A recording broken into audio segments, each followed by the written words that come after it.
Bonjour à toutes et à tous, je suis Natacha, je suis Canal et aujourd'hui je vais vous faire part d'une petite leçon que j'ai reçue lors d'une séance.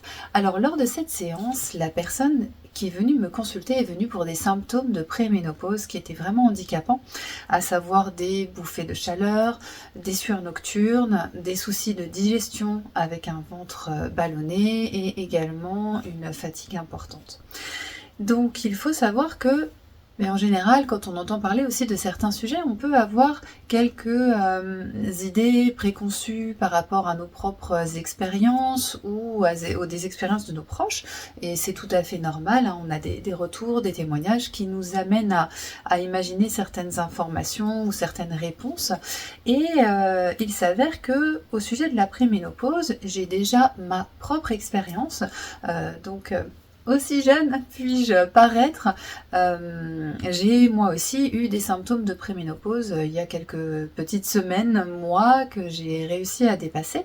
Et je me suis du coup beaucoup renseignée sur le sujet. Et j'ai appris également en demandant à ma maman que mes deux grands-mères, maternelle et paternelle, avaient été ménopausées très tôt, à savoir 43 ans et 44 ans. Donc ça n'était pas aberrant que je me retrouve à mon âge avec déjà des symptômes vraiment spécifiques à la préménopause.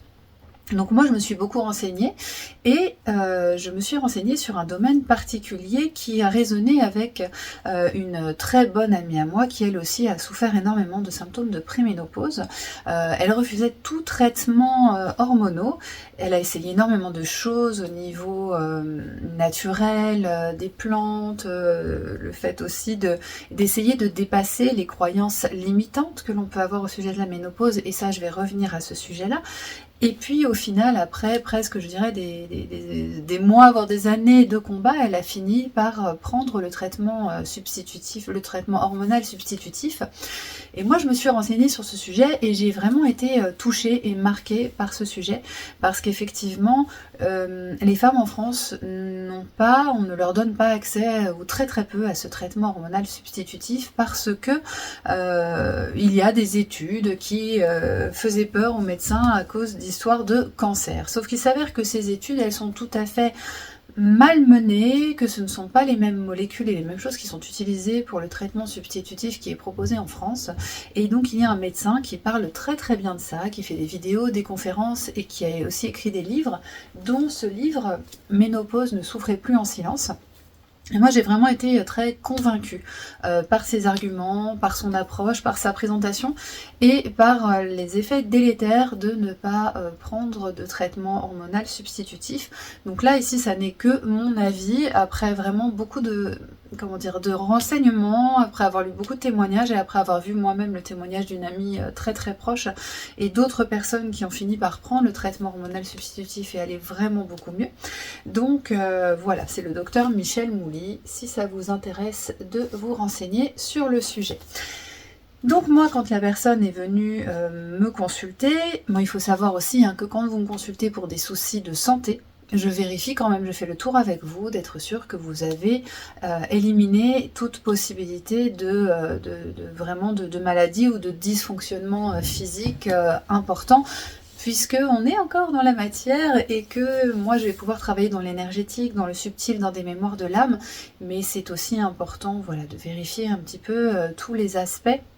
Et donc je ne voudrais pas, moi, me substituer à un médecin ou quoi que ce soit. C'est important, si nécessaire, de consulter, voire d'avoir consulté avant. Par exemple, quand on vient me voir pour des douleurs cervicales, je vais demander à la personne si elle a déjà consulté un ostéopathe, si elle a vérifié au niveau fonctionnel que rien n'était coincé. Et si tout ça, ça a été fait et qu'il reste encore des choses, là, effectivement, souvent dans le subtil, on dénoue des choses. Donc je reviens sur cette séance, donc la personne me parle de ses symptômes de préménopause et je lui demande ce qu'elle a déjà testé, est-ce qu'elle a déjà testé des plantes, des compléments alimentaires. Moi par exemple j'ai un complément alimentaire qui m'a vraiment vraiment bien aidé, qui est à base de sauge, etc. Donc je suis pas encore au stade du traitement hormonal substitutif. Et donc elle m'a indiqué qu'elle avait demandé à son médecin et son gynécologue ce traitement hormonal, mais qui lui ont refusé, encore une fois par peur des effets, et qu'elle n'avait rien trouvé qui réussissait à apaiser ses symptômes, et qu'elle avait vu aussi différents thérapeutes, énergéticiens et un chaman, mais que malgré tout ça, ça n'allait vraiment pas mieux. Donc, elle m'a dit que pour elle, il y avait quelque chose dans le transgénérationnel qui était coincé. Donc moi, je me suis dit, s'il y a quelque chose, de toute façon, on me l'amènera. J'ai déjà aussi entendu parler que la ménopause, ce sont comme des croyances que l'on met sur les femmes et qui se transmettent de génération en génération et qu'on n'est pas obligé de subir ça. Ça, ce sont des choses que j'entends, que je comprends parfaitement, hein, qu'il peut y avoir des égrégores justement qui nous... Ah, comment dire, je vais perdre mes mots, enfin qui font que on va ressentir ces effets de la ménopause parce que c'est presque comme si c'était quelque chose qui nous était imposé. Mais voilà, je reste aussi, et ça c'est encore une fois mon opinion propre, je pars du principe qu'on a aussi un corps, et que ce corps c'est comme de la mécanique, c'est comme une voiture, et que on a beau mettre le meilleur carburant dedans, et mettre le plus joli polish, etc., il y a quand même des pièces à l'intérieur qui peuvent s'user, et que voilà, il faut vraiment tout regarder, tout prendre en charge. Donc lors de la séance, eh bien, je me suis connectée et effectivement, il y avait un gros transgénérationnel et quelque chose auquel, alors on ne pouvait vraiment pas s'attendre. Alors quand j'ai commencé la séance, j'ai eu immédiatement de l'eau dans le nez, enfin la sensation de l'eau dans le nez. Et je me suis demandé s'il y avait une mémoire de noyade ou quelque chose comme ça. Et pas du tout, et en fait ce qui s'avère, c'est que j'étais un petit garçon qui avait à peu près 6-7 ans, et la maman lui mettait la tête dans la baignoire pour le punir. Alors je ne vais pas faire une vidéo de retour de séance aussi longue que d'habitude, je vais très vite résumer. Et en fait ce petit garçon a été traumatisé par sa maman qui s'en prenait à lui et qui souvent lui mettait la tête dans l'eau comme pour essayer de le noyer. Sans le noyer, c'était clairement de la torture. Et ce petit garçon avait 2 autres sœurs qui étaient plus âgées, et en fait on a compris au fur et à mesure que la maman était vraiment d'âge mature, qu'elle ne souhaitait pas avoir un autre enfant, qu'elle s'est retrouvée avec un autre enfant malgré elle, et qu'elle en a beaucoup voulu à cet enfant et aux hommes en général, parce qu'il y a une question aussi du fait de tomber enceinte sans le vouloir, et que quelque part c'est un peu une prise de pouvoir de l'homme sur la femme, donc il y avait quelque chose comme ça. Et en fait, ce jeune garçon a porté sur lui une haine viscérale des femmes d'âge mature par rapport à sa mère et au comportement de sa mère. Et c'est ancré aussi en lui quelque chose comme les femmes arrivées à l'âge où elles sont matures, où elles deviennent infertiles, elles deviennent des démons, elles deviennent monstrueuses. Et il a porté ça à l'intérieur de lui. Donc il a pu quand même se marier, même si c'était difficile pour lui d'avoir des relations avec une femme. C'était des mariages un peu arrangés à l'époque. Il a eu 2 filles. Ça aussi, ça a été quelque chose de très compliqué pour lui. Parce que pour lui, en grandissant, un jour, ses filles deviendraient des monstres. Et il y a quelque chose qui a été transmis dans la mémoire par cet homme, qui ont été transmis aussi, je ne vais pas dire par épigénétisme, mais presque à ses filles, qui ont ensuite transmis aussi aux fils et aux filles. Et en fait, on s'est rendu compte que dans la mémoire transmise par ce jeune garçon, il y avait encore quelque chose qui courait et qui s'était presque, qui était devenu encore plus... je perds mes mots, qui s'était amélioré, qui s'était perfectionné à force d'être transmis. Et en fait, on s'est rendu compte qu'il y avait une sorte de piège qui se mettait en action à un certain moment de la vie des femmes de la lignée, sachant que ça a été aussi transporté par les hommes, ces mémoires, et que ça s'activait, et à ce moment-là, il y avait comme un piège qui coupait la femme de sa puissance. Et ce que me disait la personne qui est venue en séance, c'est qu'elle a l'impression effectivement d'être fatiguée, de plus avoir de puissance, que ses canaux sont coupés alors que normalement elle canalise très très bien. Et j'ai pu voir qu'elle portait en elle, parce qu'il y avait des questions de cercles qui tournaient à l'intérieur, je ne saurais plus trop vous expliquer, mais que elle, contrairement à toutes ces personnes qui recevaient une espèce de cercle à l'intérieur avec cette mémoire et cette espèce de petit piège qui est transmis pour couper la puissance de la femme au moment de la ménopause, de la préménopause et de la ménopause, eh bien elle en portait beaucoup à l'intérieur d'elle. Et il y a eu tout un nettoyage à faire de mémoire, de retirer tous ces pièges, etc. Et il faut savoir que la mère, elle aussi, du coup, avait des traumas, etc. La mère qui s'en prenait au petit garçon. Et ce petit garçon, oui, aussi, plus tard dans sa vie, il allait régulièrement dans un étang se mettre la tête en arrière, recevoir de l'eau dans le nez, comme pour perpétuer ce trauma aussi. C'était assez étrange. Mais il y avait vraiment beaucoup de lourd. Et comme vous le savez, nous sommes beaucoup à revenir et à porter en nous un transgénérationnel que l'on va pouvoir nettoyer. Et là, cette personne avait vraiment porté en elle toute une part de ce transgénérationnel. Elle avait plein de cercles de 7 mémoires spécifiques qu'elle portait et qu'on a pu nettoyer. Et là où moi j'ai pris une leçon, c'est que vraiment j'étais pas vraiment persuadée que le transgénérationnel pouvait avoir un lien sur les symptômes de la ménopause.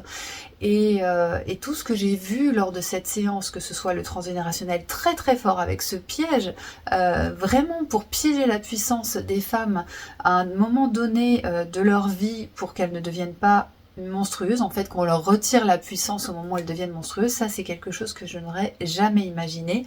J'ai pu ressentir aussi en canalisation l'effet important de l'égrégore, des a priori, de ces croyances en fait que l'on transporte, que l'on transmet aux femmes, comme tu accoucheras dans la douleur, et bien au moment de la ménopause, tu deviens, tu n'es plus puissante, tu vas souffrir, tu ne seras plus désirable, etc. Donc la puissance de ces croyances qui sont transmises, en plus de ce dont moi j'étais aussi convaincue au sujet des hormones. Mais c'est comme tout, pour chaque personne, ça peut être tout à fait différent. Certains, ce sont des mémoires, d'autres, ce sont des croyances, et d'autres, ce sont vraiment des choses dans le physique.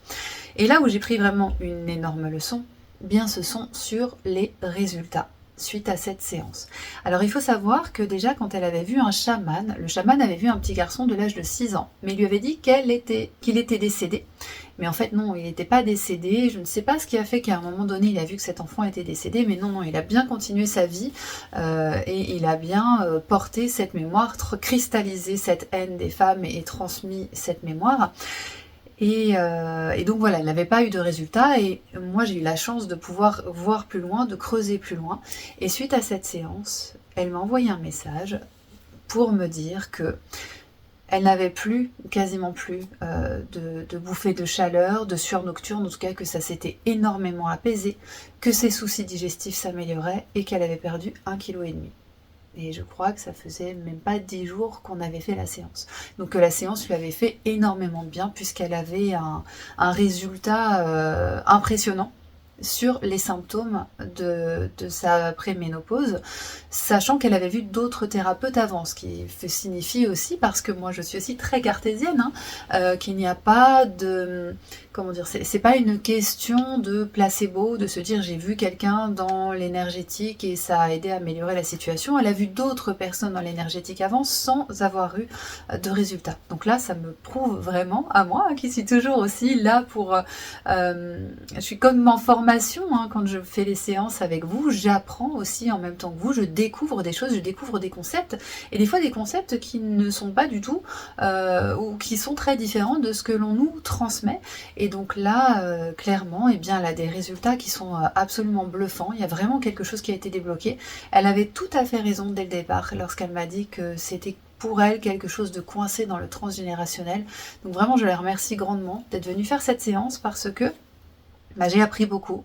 Ça a encore élargi les possibles et les perceptions par rapport au corps, aux mots du corps, aux mots des femmes aussi, tout particulièrement, mais je suis en train de réfléchir, ça m'intéresserait aussi par rapport aux hommes de voir, parce que les hommes ont eux aussi des choses qui leur tombent sur le coin du nez à un certain âge, et ça pourrait aussi tout à fait être lié à des croyances transmises, que ce soit dans les mémoires de l'âme ou dans les mémoires collectives. Donc c'est un sujet intéressant à aller creuser. Donc voilà, je voulais simplement vous parler de ça et du fait que j'ai vraiment totalement été bluffée par les résultats de cette séance sur elle.